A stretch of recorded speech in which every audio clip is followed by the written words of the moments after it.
There is nothing worse than untapped potentials. If you know that you're made for more, this is the place. I know that every successful person I've ever met has one thing in common. They do not let themselves fall victim to their circumstances. They figure out a way to rise above it. So join me on this journey where I help you to be better, do better, and have better in life and in business. If you're feeling stuck and you're needing some practical tools, some hope to get you to that better life, this is definitely the place for you.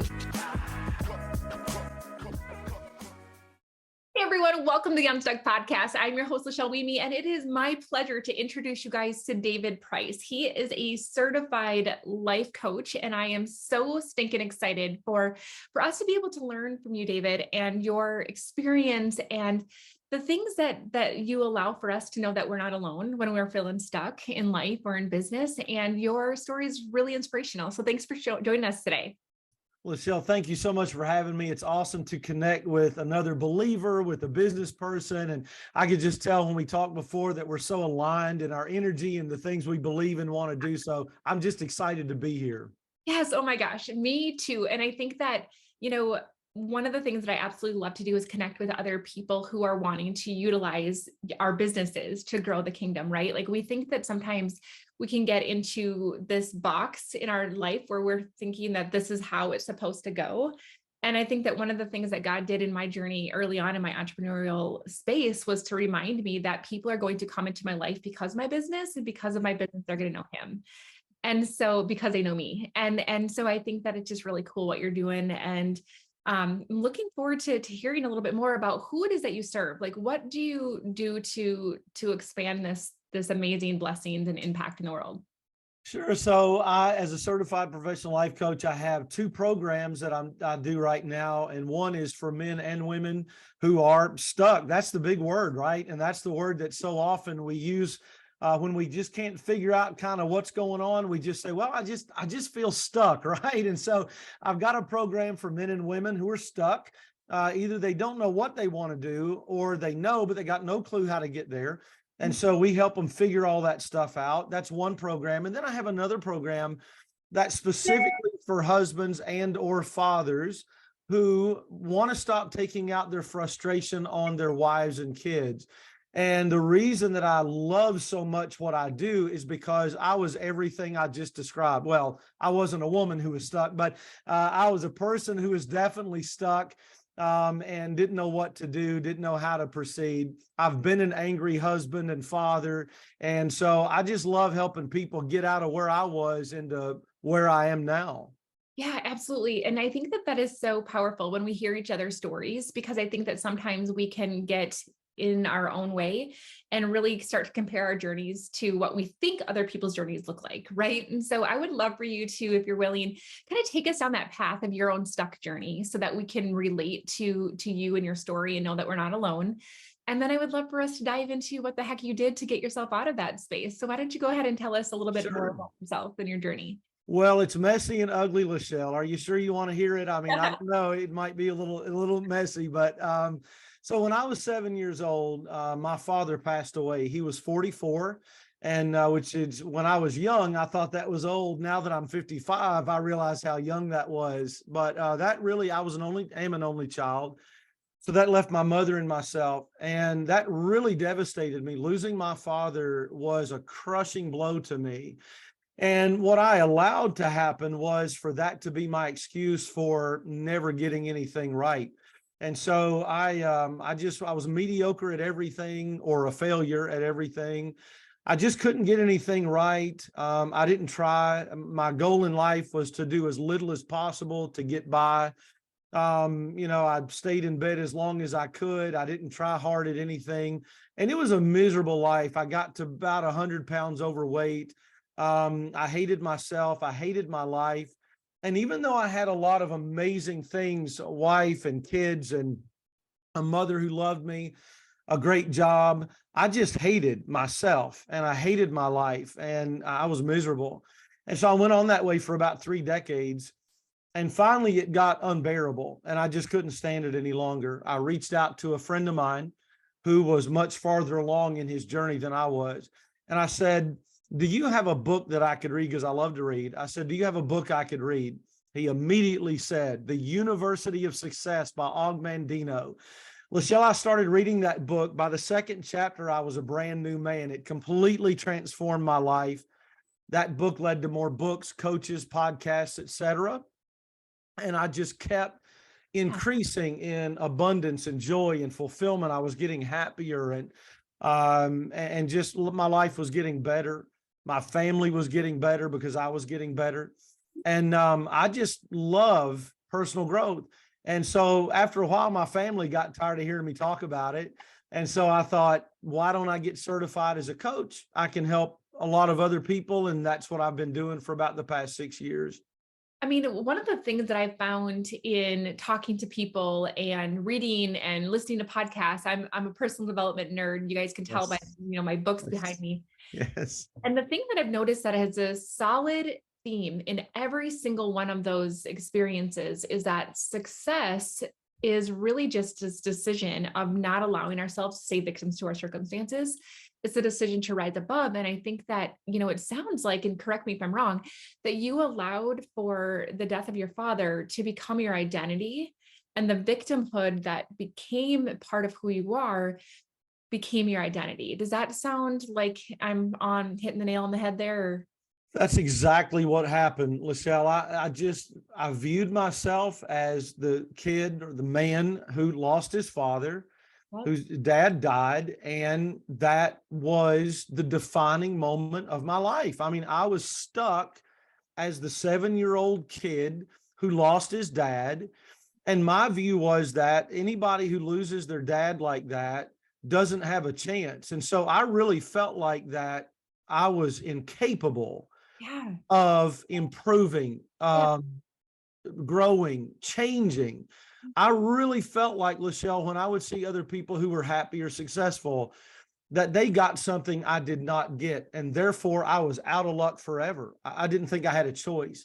Right. And so, yeah, you're exactly right. That was my identity. Well, and I think like the thing that I've noticed too, when we take on that identity of being a victim to something, right? And we allow ourselves to blame our circumstances on something, and then therefore every other circumstance that follows that on something, allows for us to I believe remain powerless. And that's what kind of the thing that you're describing, is that it was almost like your circumstances had power over you, and it didn't allow for you to have the hope and the encouragement that you need for this.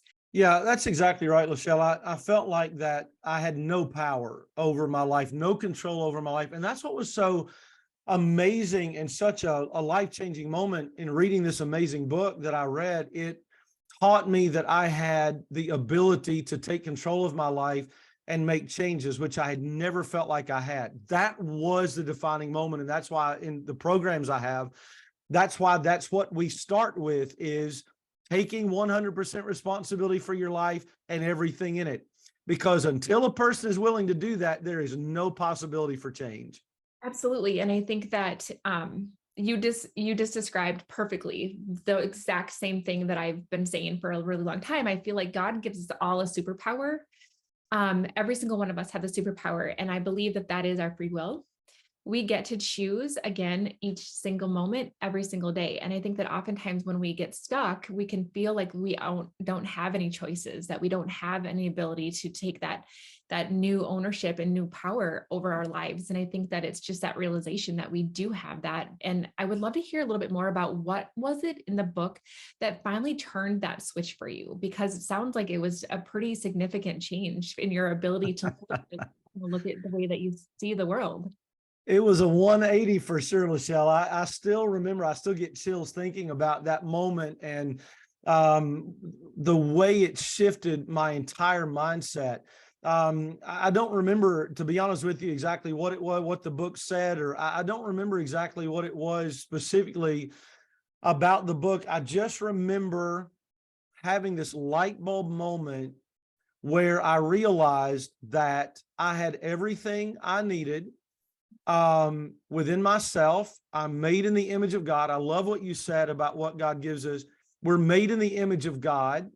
God is creative. God is powerful. And so if we're made in his image, we have this power of creativity ourselves. obviously not to that degree, but we're made in his image, and we can exercise our power, our control, our creativity. We have everything that we need to make these amazing changes. And when I realized that, it was just a life changer for me. Yeah, absolutely. I mean, I think that like it's kind of when you realize that the good thing and the bad thing, right? The bad thing is up to you. The good thing is it's up to you, right? Absolutely. Like, oh my gosh, Yes. I have to figure this out. I have to start improving myself. And that's where you went on your growth, journey. And I think that that can be a lot for some of us, like, oh my gosh, this is on me. But you also can recognize like, oh my gosh, this is on me. Like I get Yes. choose again, I get to figure this out. And it sounds like, that really was a life changer for you. It totally was. And I really appreciate what you're saying, because I think it's definitely a temptation when you say to somebody, okay, you've got to take 100% responsibility for your life and everything in it. That's scary for one thing. And a lot of people can get into guilt because of that. So, and one thing that I talk about a lot is we don't talk about blame. I don't use the word blame. I don't blame anybody. I don't blame myself. Blame is irrelevant. Who's to blame is the most useless question in the world. The only question that matters is, what do we do with where we are right now? That's taking responsibility. So yeah, it's a little bit frightening, but I'll tell you, Lachelle, and I know that you would agree, I would much rather have some agency, some ability to affect the direction of my life than to be at the mercy of everything around me. That is a miserable place to be. Let me have some control and make some decisions and take some actions that are going to change my life rather than being a perpetual victim. I'm much happier this way. I mean, we're not responsible for what happened to us, right? No. Not responsible for what happened with your dad. You're not responsible. I've talked to so many people, so many clients that have had really crappy things happen to them. But what we are responsible for is what we do with that, right? And I think that that's what you're saying. And I want to just take this moment, you guys, to acknowledge that legit, like wherever you're feeling stuck right now, and it doesn't matter if it's in your life, if it's in your business, if you're not where you want to be, the first thing that you can do, the most powerful thing that you can do is to choose to rise above it. Yes. And I think that that one decision is going to allow for you then to be open to solutions and open to execution of things and open to the hope. Even if you're feeling pretty hopeless in your situation right now, it allows you to have faith that there is better in store as long as you're looking for it. And I don't want to diminish this because it's so powerful. That decision is literally what's going to change your life. It is that idea of decision. One of the things I learned from one of my coaches, and I've had many coaches, Lachelle, as I'm sure you have as well.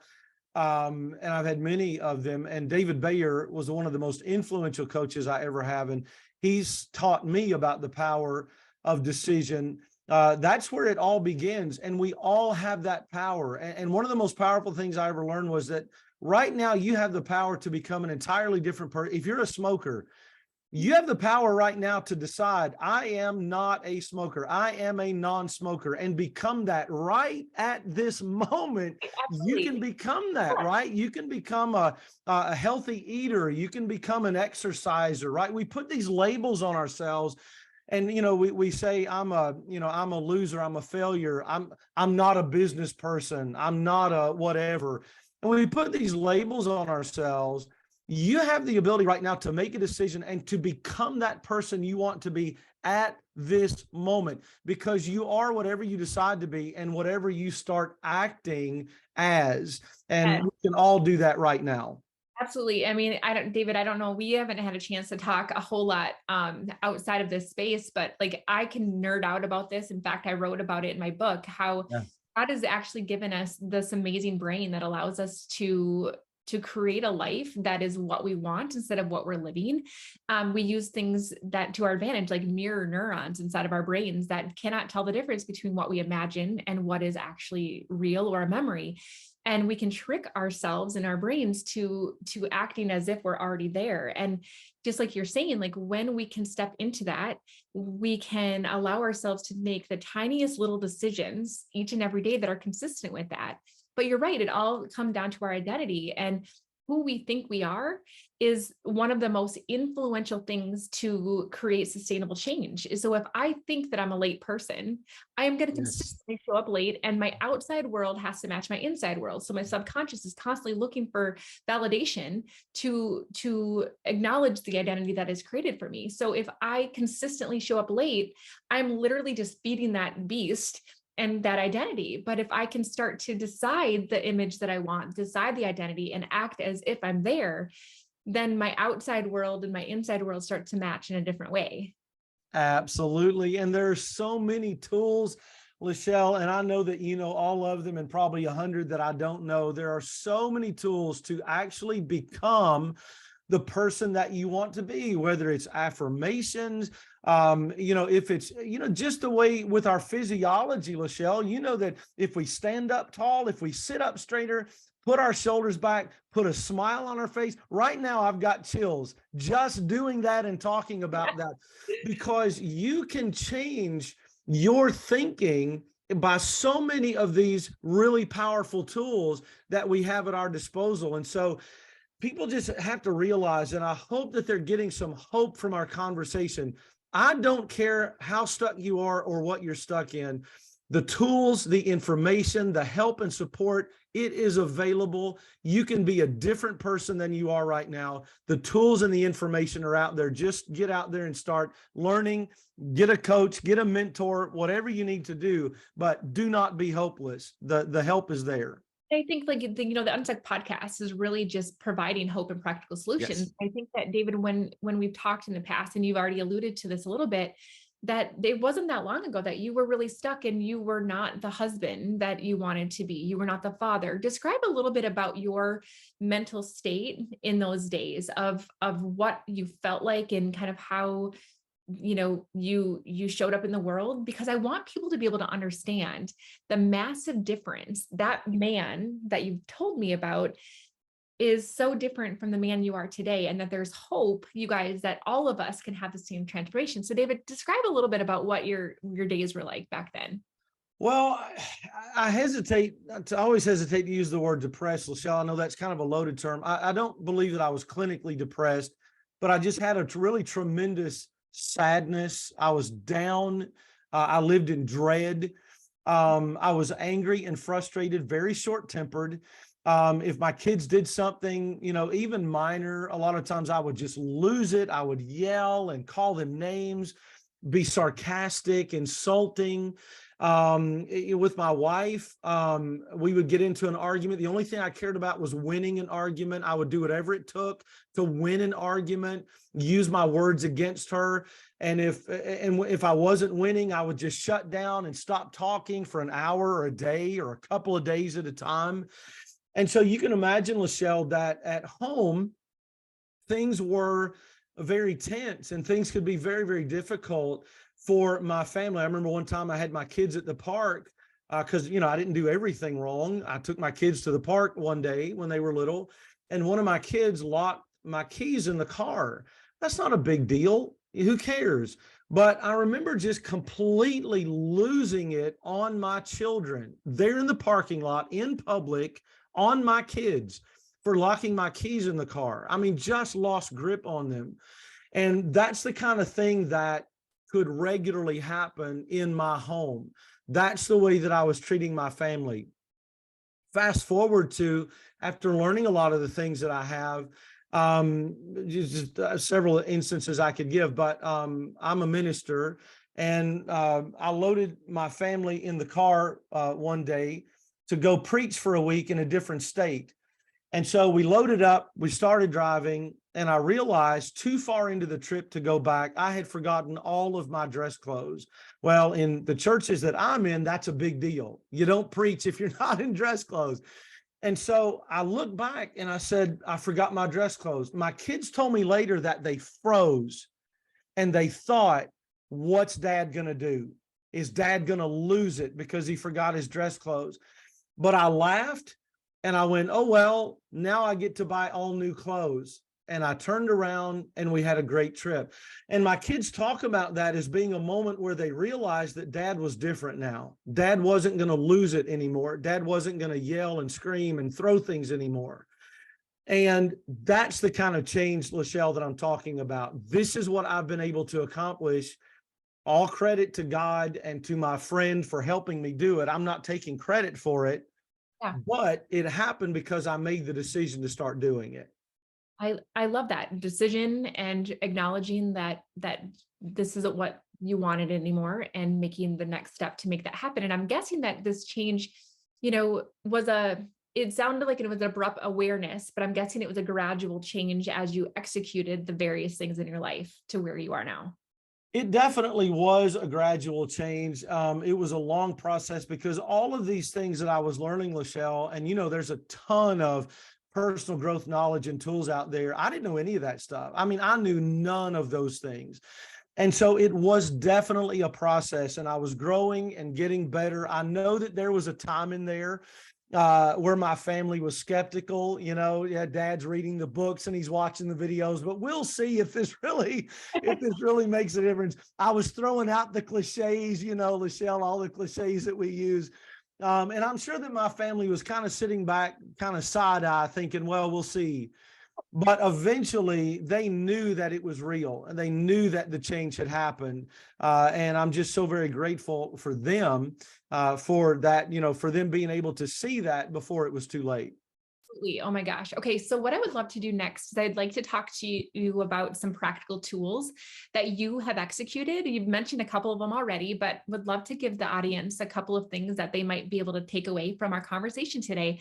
And then I'd like to really dive into your decision to become a coach and an entrepreneur and what that journey has looked like for you. Because I think that sometimes it's good for us to hear some of the real stories, the behind the scenes and advice that you give people who are feeling this nudge to follow their heart into the entrepreneurial space. So why don't you share a couple of tools that our audience could consider or read more about or talk to you about after this show to start getting them in the direction of their dreams? Sure, I would love to. So I'll just give the very high level view of a couple of things. So my programs are all based on what I call the 4 pillars of personal success. This is exactly what I did to change my life. It's what I teach. So just a couple of things. The first pillar is taking responsibility. The first thing that we have our clients do is answer 4 questions. And those questions are, who am I blaming? What are my excuses? What am I complaining about? And what am I waiting on?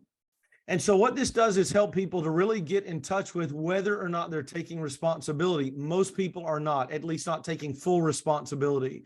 And so that, to me, Lachelle, those questions help them really discover the degree to which they need to take ownership and stop putting the responsibility on life around them. On things outside of your own control, right? Absolutely. Absolutely. So that's a really big process.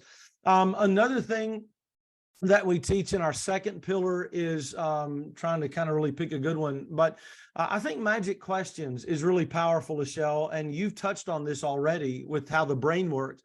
But I learned this from one of my coaches and my friend, Bart Baggett, who has a fantastic book called The Magic Question. His name is Bart Baggett. And what this book teaches is that we normally ask ourselves really bad questions like, why am I such a loser? Why am I so fat? Why can't I ever get anything right? What the brain does is go out and find answers to those questions. And so as you said, Lachelle, all we're doing is reinforcing that mentality of being a failure. And so what he teaches is to ask empowering questions like, how can I quickly and easily lose 20 pounds this month or whatever? And so what that does is put the brain on alert to going out in the world and finding answers and resources to help us succeed rather than help us fail. That's a really powerful exercise. The how versus the why. I'm sorry, Lachelle. The how versus the why. Like how. Yeah, exactly. And so that tool alone activates what's called the reticular activating system of the brain, and it brings in all sorts of amazing resources and people. And so then in our third pillar, we teach people to write out a description filled with sensory experience, emotional experience, specific experience their ideal life. What do you want your ideal life to look like? And then read that description every single morning with emotion, out loud, with visualization, so that you're training yourself to be ready to receive and create that life. Yeah, you know, I actually do the same thing for my clients, and I have them record it on their phone Yes. on voice memo and then Yes, listen to it every single day doing that same thing. And it's absolutely. powerful. It is very powerful. And I love what you said, because the second most powerful voice you'll ever hear is your own. The first is God's. But then the final thing that we do, the final pillar is goal setting. And so I teach people, and we kind of go through a process of how to choose it, but we teach people to choose one goal initially, because 10 goals is too much, Yeah. but pick one goal, pick the one thing that if you accomplished it would have the biggest impact on all other parts of your life. And then we teach them how to create and write a good goal, specific, measurable, all that stuff. And so write that goal, read it every morning, and then create an action plan and get started on it today. Yes. And so those are just some of the tools that we teach that I think are really practical and powerful. Yeah, and I love that because you're tying all of the things, like you and I could talk all day long. Like I just am in a so alignment. And I think that it's reinforcing to me that what God has given us is tools to get us unstuck and to follow his plan for us are available to us. And the fact that we utilize the same tools is just that much more reinforcement. I mean, I've talked about actually all of the things that you've mentioned in my book, because it's that powerful, you guys. And so I love, love, love what you're saying. And I think too, that when we tie it back to the first pillar that you mentioned, when you start to execute those goals and you start writing out what you need to do to accomplish it, you can start to recognize the bold moves that need to be taken and figuring out like, okay, well, what lies am I believing that are preventing me from taking those bold moves, right? What identity have I had in the past that are preventing me from taking this bold move? What are the fears that I've allowed the enemy to place into my heart that are preventing me from taking these bold moves, right? Absolutely. And this is why, Lachelle, that taking some quiet time, giving yourself plenty of time when you do these sorts of exercises that you and I teach, it really allows you to get very mindful. If we're just quickly writing things down or typing it into a computer, and then rushing on to the next thing, but really taking the time to work through the sorts of exercises that you and I teach, taking your time with it, being thoughtful about it, being mindful about it, maybe put on some relaxing music, sitting out on the back porch, or however you can get into a good space of mindfulness, but allowing yourself to really think about these kinds of things and those limiting beliefs and negative self-talk. That stuff's going to start coming up and you can start to hear it. I think a lot of times, Lachelle, that stuff plays in the background Oh, and yeah. we never really know that it's playing because we're always watching TV, listening to music, scrolling through Facebook or whatever, instead of giving ourselves that time to be really mindful and quiet and to notice that stuff start to rise up. Absolutely. And you guys, I think too that like the closer you get to discovering and living out your purpose that God has for your life. And I want to remind all of you guys that he has a big, beautiful plan for you. And sometimes we can get in his way and get in our own way because we allow fear and confusion and the enemy to really win. And I think that there are a couple things that happen, at least in my experience. One of them is resistance, right? So when you're talking about actually diving in and doing the work, and taking it seriously and giving yourself that quiet time to really reflect and to work through this stuff, resistance will come in and we'll make up excuses, or we'll say, oh, I'll do this tomorrow, or perfectionism will come in, or we'll allow ourselves to believe a lie that this isn't going to matter anyway, right? That is the enemy, you guys, keeping you from stepping into this big, beautiful life that he has for you. And so when you allow for that resistance and those excuses to come in, you're letting the enemy win. And let's not do that anymore, right? Like, let's say, okay. And then I think that sometimes we're just afraid. We're afraid to discover what we don't want to have to face. But it's when we know it is when we can deal with it. I think that oftentimes we allow ourselves to stay in this wishy-washy middle that is really exhausting, because we're constantly working out the what ifs, and we're catastrophizing everything, and we're allowing fear to get in our way. When we just make the freaking decision, then we can kick into solution mode and start to get into action instead of wasting our time and energy. I call it swimming in the pudding pool, right? Where you're not really going anywhere and it's exhausting. And I think that it's literally just a matter of getting over ourselves and getting out of our own way and taking the time to dive into it, to discover the parts about ourselves that we need to face, and to allow for those resistance to be able to be dispersed, so that we can start to step into our beautiful big life that he has for us. No question. And first of all, Lachelle, I have to say that I love the image of the pudding pool, although what that would do to my hair, I don't want to begin to think about. So we won't pursue that any farther. But Lachelle, I'm not sure that most people, I think at least initially, most people need help. They need a real living, breathing person who's at least a step ahead on the journey to help them out. I'm not sure that anybody, I'll say this way. I did not know what I did not know, and I did not know how to move forward if it had not been for my friend, who continues to be the biggest influence in my positive thinking. If I had not allowed him to come into my life and help, I would still be where I was, or worse. And I just think, Lachelle, that allowing someone to help, reaching out to a mentor, a minister, a coach, and asking those questions and allowing them to give answers, I'm just not sure that most people can do it, at least initially, without someone there to help. I'd love to know what you think about that. 100%. I mean, when I wrote my book, I have a lot of working through parts in it so that you can apply the things that I'm teaching, right? I even went as far as to creating a free worksheet or workbook, study guide on my website, so that people didn't have any excuses. Like, let's just get you into action.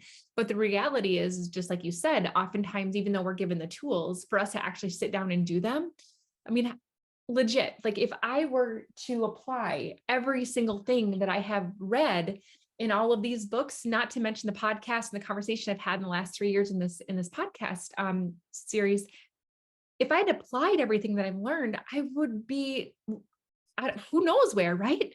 But we get in our own way constantly. And I think that it's one of the things that I have found so helpful, like you said, is to having some form of accountability, somebody to answer to when I don't feel like it, or I'm too scared, or I don't, whatever.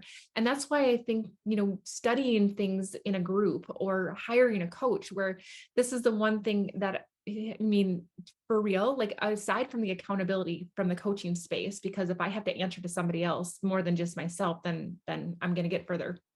But I also think that when you start to recognize that when you're investing money into paying someone to hold you accountable and paying someone to help you with where you get stuck, how foolish am I to not utilize the advice that I'm paying them for, right? And so it allows me to push myself. And I one of the most instrumental experience that I've had is when one of my coaches, was encouraging me to charge a certain price point for my program, for my 1 day unstuck program. And I was like, I can't charge that. And then I said to my husband, I'm like, this is what she wants me to charge. And he's like, you can't charge that. And he had a worse money mindset than I did at the time. And it's like, what the heck am I asking him for? And I realized, I'm paying her for her advice. She sees things in me I can't see. And I need to lean into that. And now, I've blown past that, and I'm blown past that block, but I wouldn't have been able to if I hadn't had somebody outside of myself that pushes me. And so I think it's so important that we acknowledge to utilize the tools outside of ourselves that we can. And it's so important. And Lachelle, I'm sure that people look at people like you and I, we do this for a living. We get paid to do it, and think, well, of course they're going to tell me to spend money. They want me to, purchase their program or whatever. But I can honestly say, Lachelle, from a genuine, heartfelt standpoint, I mean this thoroughly. Yeah. The best decisions I have ever made have been spending money on coaches and programs. And over the years, I've spent over $40,000 of my own money for coaching for myself and for my business. And I share that because to anybody, that's a lot of money. And I want people to know that I'm not just asking them to spend it, I'm spending it. You're spending it, right? 100%. And so you do not get out of anything what you're going to get if you invest your hard-earned money in it. And so, I had a lot of heartburn around this. I was very reluctant to spend money initially. Start with purchasing a book. Stop getting books from the library. Go buy a book and then go buy a low price $300 program and then spend $1,000 on something. You don't have to jump in with a $50,000 mastermind, but spend a little bit and get used to spending money, because if nothing else, Lachelle, what that does is send a message to your brain that you have finally gotten serious about getting your life in order. When you're spending money on it, your brain knows that you're serious. That is going to put you into overdrive. I mean, God tells us that where we spend our money and our time is where our heart is. 100%. And we oftentimes don't want to invest in coaching because we are afraid to invest in ourselves. And that means that, like, oh gosh, like, I'm betting on myself, right? But here's the deal. Like, when you pay, you pay attention. Yes. I cannot provide the transformation if somebody is not willing to do the work, and people often aren't willing to do the work unless there's skin in the game. And so I have learned that the best way for me to serve someone is to actually charge for my services, because it makes them take this seriously. And when they take it seriously, they do the things that I suggest. And it's not like just reading the book and never opening it again or never taking out the pen to work the things, right? And I love this. And this is a thing that I find a lot within our Christian community, is this fear around charging and this money mindset around, we should just be giving away what we're doing. And I believe that that is a block in our ability to serve, because it's making it about me instead of them. It's my fear around it versus me serving them. And if I want to serve people, I need to get out of my own stinking way. Right. No question. And you're right, Lachelle. What you said is so powerful about the Christian mindset, that charging money for this kind of thing. No one faults a Christian plumber for charging. No one faults a Christian mechanic. My mechanic is a Christian. I don't go in there and say, well, I'm a Christian, you're a Christian, you should give me, car care for free. Nobody does that. But we do it with coaching, consulting, that kind of thing a lot of times. And I will tell you, for those who are maybe sort of getting into the entrepreneurial space, particularly coaching and consulting, it's a good business decision to charge more, because if you don't, you are going to get a lot of people who don't take it seriously. Your program is not going to work for them. They're going to go out and tell people how your program doesn't work. Well, it's not that your program doesn't work. It's that you gave it away to anybody and everybody. It didn't work for the people who weren't serious. And now you look bad because they didn't take it seriously. And I'm not downing clients by any means. I mean, people are people, they do what they do. But my point is that it's just a great business decision to charge for what you do. 100%. What else would you say has been instrumental for you in this entrepreneurial journey? Because I mean, I have been, on the executive board of our church for years, and I know how easy it is for pastors and ministers to burn out. And I just think that it's just really cool that you leaned into this calling that God has placed on your heart, and you went for it. And so I would love to just kind of hear a little bit about what advice you would have for somebody who's wondering if they should follow this little nudge in their heart. Yeah, don't do it. No, I'm kidding. I'm just kidding. So no, absolutely do it. And the way to start doing it, the way I started doing it, was just to put your toe in it and just start doing a little bit. If you want to be coaching, I know coaching. So if you want to be a coach, start coaching people, do it for free or do it for a little bit of money, do it on the side, do it on the weekends, do it informally, right? When you're hanging out with your friends, give them some coaching when they don't know that you're coaching them, right? And so eventually you'll become known as the person that, that helps people figure things out. But the first thing that I would say would be is that don't worry about, I don't have a logo, I don't have a website. When I started coaching, I had literally, Lachelle, I had nothing. I had no program. I had no business name, no business license. I don't, maybe that's not legal. Maybe I shouldn't have said that, but I didn't have any of that stuff. I didn't have anything, but I just started putting it out there and I started coaching people. So lean into it. Don't worry about what you don't have. Start using what you do have. And what you're going to find is that all on its own, it's going to start building and growing, and you're going to be able to put some other things together and put more things out there. So that would be my first thing, is just do it. Just start doing it. Wherever you are, just start right now, today, as soon as this podcast is over. Yeah. The second thing that I would say is that it is much harder than I thought it was going to be. I'll be honest with you. I'm not sure that I would have done it if I would have known that it would take this long and be this hard. It's however hard you think it's going to be 10 times harder. However long you think it's going to take 10 times longer. So just be ready for that. Just know that.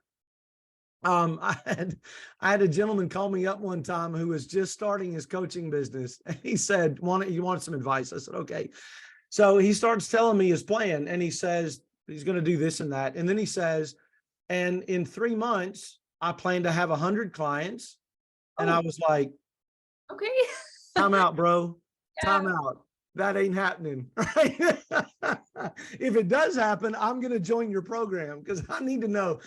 But that's what we do, isn't it, Lachelle? We think that it's going to just take off and be magical, and it just is just not. It's not. So buckle in, because it's going to be harder than you think. You're going to make 100 times more mistakes than you think, and it's going to take longer. Just be ready. And I think that being ready maybe is sort of helpful. Yeah. I mean, I think it keeps us from judging ourselves. We can stay in the gap a lot, comparing ourselves from where we are to where we want to be, instead of recognizing the gain. And I think that oftentimes people think that, you have to have it all figured out before you start. And it's really is in the motion that allows the clarity to happen, because you start to recognize, like, oh, I'm really good at this. Oh, that's not my skill set. Oh, I don't like this, but I love this. And you really don't have a way to get there unless you put yourself into action. And it's okay, because it's a giant experiment. There is no failing and succeeding in business. It's literally just, okay, what will I try next? What works? What doesn't? What lit me up? What doesn't? Recognizing also, don't you think that we oftentimes have this unrealistic expectation that everything is going to be like, I can't wait to get out of bed today and do everything on my to-do list. Right? And if that's not the case, then maybe this isn't for me. When reality is that there are going to be things, right, in business that we don't love to do, but we get to do. Absolutely. That is exactly right. It's not going to be, those of us who do this heart-centered or purpose-driven or whatever you want to call it, these businesses that we have that we just absolutely love what we do. There are times I got an opportunity to be on a virtual summit I think it starts next month. And when I first got the opportunity, I mean, talk about excited. I mean, this is a really great opportunity for me to be on this summit, to get my name out there, whatever. And so now the time is here for me to record my session. And Lachelle, I dread it every day. I dread writing it. I dread recording it. I dread sending it in. I dread everything about it. So we are going to have those moments. There's a lot of things about business that you don't like to do. I'm a coach. I'm not a marketer. I'm not an accountant. I'm not a graphic design. I'm none of that stuff. And I don't like any of that stuff. So if you can delegate something, if you can hire a VA, if you can ask a friend to do it, by all means do that, right? Yep. Let go of as much as you can that you don't like to do, but recognize that at the end of the day, it's all part of the game, and you've got to play all of it if you want to win it. Absolutely. Oh my gosh. We could talk all day. Like, I know that. And so I better just like allow for our audience to get back to work and tell the things. So you guys, make sure that you are following, make sure that you have, subscribed, leave a review, let us know not only, what you took from this episode, but acknowledging that you're there and letting us, thank you for that, because reviews help us to get noticed more and to get the word out more about this show. And I also just absolutely love it when you guys take screenshots of these episodes and post them in your stories, your social media, tag us in it. Let us just celebrate along with you that we're on this journey together, because it's so much fun knowing that you have a community of people around you that are cheering you on. And I want to make sure that we have all of the ways that you can connect with David in the show notes, so that it's easy for you to reach out, to ask him questions, to follow his journey on social and all the cool things that he's up to. So make sure that you check out the show notes for all of those links. And David, one of the things that I do at the end of every episode is I ask my guests to propose a question to the audience that they can think about, that is going to start to propel them into the best versions of their lives and help them get unstuck. So what question is your spirit prompting you to ask the audience to get them unstuck? Wow, what a question, Lachelle, and what a wonderful thing to do. I would say this, that what action are you going to take as soon as Lachelle says, see you next time, as soon as this podcast is over? And I don't mean 10 minutes a day. I mean, what action is your listener going to take, Lachelle, as soon as this podcast is over, to get something going that they're passionate about and that means something to them? What is that action that you're going to take right now? I love that. Oh my gosh, you guys, no excuses. Hashtag no excuses. Here we go. Let's get this next momentum going and see what God is capable of doing through you. David, thank you so much for joining us. You guys, thank you so much for listening. Thanks for the reviews. Thanks for the share out. Thanks for everything. And I will see you here next time for the next episode of the Unstuck Podcast. Bye, everybody.